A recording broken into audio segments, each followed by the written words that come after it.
Kembali lagi di Reacting bahas dunia anime bersama Anime Multiverse. Kali ini Mimin pengen ngajak kalian nostalgia lagi setelah requestan dari para penonton yang komen di video sebelumnya. Mimin akan ngajak kalian nostalgia anime-anime klasik yang pernah tayang di Indonesia part 2. Kira-kira animenya apa aja nih? Kita bahas satu persatu lagi. Yang pertama ada Digimon series. Mulai dari Digimon Adventure sampai Digimon Savers pernah tayang di Indosiar. Digimon menjadi salah satu anime yang memberikan kenangan menyenangkan untuk anak-anak 90-an. Pada dasarnya, Digimon menceritakan tentang anak-anak terpilih yang berpetualang ke dunia digital dan bertemu dengan partner Digimon mereka. Apalagi Digimon itu banyak banget gamenya, apalagi khususnya ya di PS2 atau di PlayStation 2.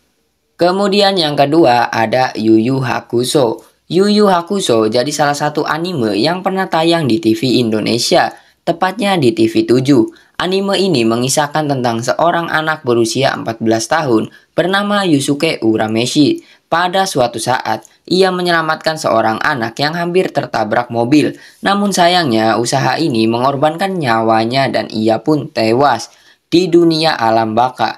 Terkejut dengan kematiannya. Karena kebaikannya, Yusuke Urameshi pun dihidupkan lagi. Namun, ia hidup kembali tidak secara cuma-cuma. Karena kini ia bekerja sebagai detektif arwah yang menangani kasus dunia arwah yang terjadi di bumi maupun di alam baka.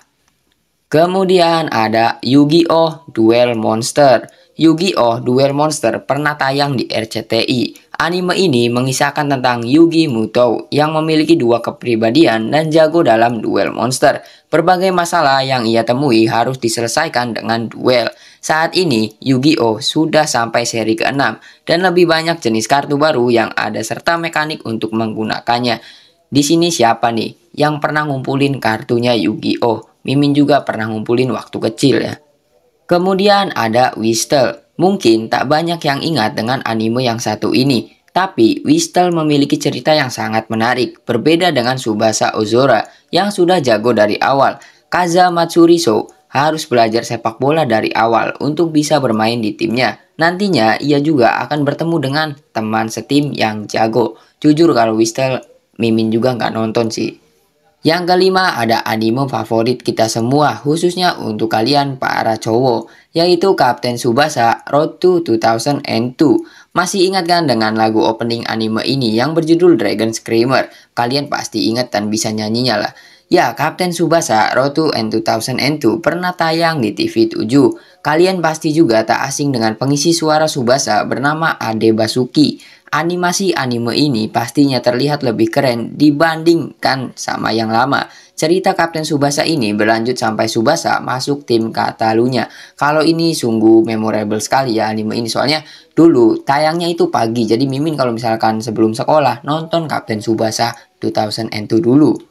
Dan yang keenam ada Dennou Bokenki Web Diver. Web Diver pernah tayang di Antv. Anime mecha ini menceritakan Yuki Kento yang hidup di zaman modern. Suatu saat ia menemukan robot tua bernama Gladion yang bisa berbicara. Mereka punya misi menjelajah ke Magical Gate untuk menghancurkan virus yang menyebabkan semua web knights menjadi jahat. Kalian nonton gak nih? Kemudian yang ketujuh ada Samurai X. Samurai X atau yang di Jepang dikenal sebagai Rurouni Kenshin memang telah menjadi salah satu judul anime populer di Indonesia. SCTV menayangkan salah satu mahakarya Nobuhiro Watsuki ini. Apalagi para pengisi suaranya mampu menghidupkan karakter Kenshin, Sanosuke, Kaoru, dan Yahiko secara tepat. Anime Samurai X memiliki jumlah episode sebanyak 95 buah dan penayangannya sempat berpindah ke stasiun TV lain. Saat tayang di SCTV, lagu pembuka dan penutup asli yang berbahasa Jepang tak diubah hingga membuat para otaku bersorak gembira. Di nomor 8 ada Shinchan. Ini satu Indonesia tahu pasti. Anime ini cukup populer di Indonesia semenjak ditayangkan di stasiun swasta tanah air. Aksi lucu bocah bernama Shinchan nyatanya mampu menyedot perhatian banyak orang. Telah berjalan beberapa episode, anime Shinchan harus terpaksa dihentikan. Hal itu dikarenakan di sejumlah episode Shinchan terdapat banyak adegan yang tidak mendidik sehingga mengarah ke hal mesum dan porno. Contohnya seperti Shinchan yang kerap memamerkan pantat, menggoda wanita seksi dan lainnya. Karena itu, Crayon Shinchan pun akhirnya dilarang tayang lantaran tak cocok bagi anak-anak. Usut punya usut, sebenarnya Crayon Shinchan masuk ranah seinen, yang mana anime untuk orang di atas umur 18 tahun. Di nomor 9 ada anime yang live actionnya bagus menurut Mimin, yaitu Death Note. Anime ini bisa dikatakan cukup populer baik itu di Indonesia maupun di luar negeri. Beberapa tahun yang lalu, sebuah stasiun swasta tanah air menayangkan anime ini. Berjalan beberapa episode, anime ini harus dipindahkan jam tayangnya. Hal itu dikarenakan anime ini memiliki adegan yang dianggap sadis. Beberapa adegan dalam anime Death Note dianggap ekstrim untuk tontonan di televisi tanah air. Meski demikian, lambat laun anime ini dilarang tayang oleh pihak berwenang. Ya memang sadis sih kalau Death Note ya. Kita tahu Death Note itu banyak adegan sadisnya. Kemudian di nomor 10 ada Bleach. Anime judul Bleach juga dilarang tayang di televisi Indonesia. Hal itu dikarenakan banyaknya adegan kekerasan yang disajikan. Selain itu, terdapat adegan tak senonoh yang ditampilkan dalam anime ini. Anime ini juga menayangkan adegan yang penuh darah. Padahal aturan penayangan televisi di Indonesia sudah sepakat melarang mempertontonkan darah. Bleach pun menceritakan tentang Ichigo Kurosaki yang menjadi Shinigami atau dewa kematian usai menolong Kuchiki Rukia, tapi pernah ditayangkan di TV Indonesia. Waktu itu Mimin masih SD, Mimin inget banget. Kemudian nomor 11 ada Doraemon. Kita semua pasti tahu lah Doraemon mah. Di Jepang, anime Doraemon pertama kali mengudara pada 1979. Sementara di Indonesia pertama kali ditayangkan pada November 1988 di RCTI. Di saat stasiun TV swasta pertama kali di Indonesia tersebut masih melakukan siaran percobaan. Sejak RCTI mengudara, Doraemon ditayangkan pada Minggu pagi dan terus bertahan sampai sekarang atau 34 tahun lamanya, menjadikan Doraemon sebagai anime yang paling awet di Indonesia. Doraemon memang menjadi anime lintas generasi yang masih terus digemari hingga sekarang.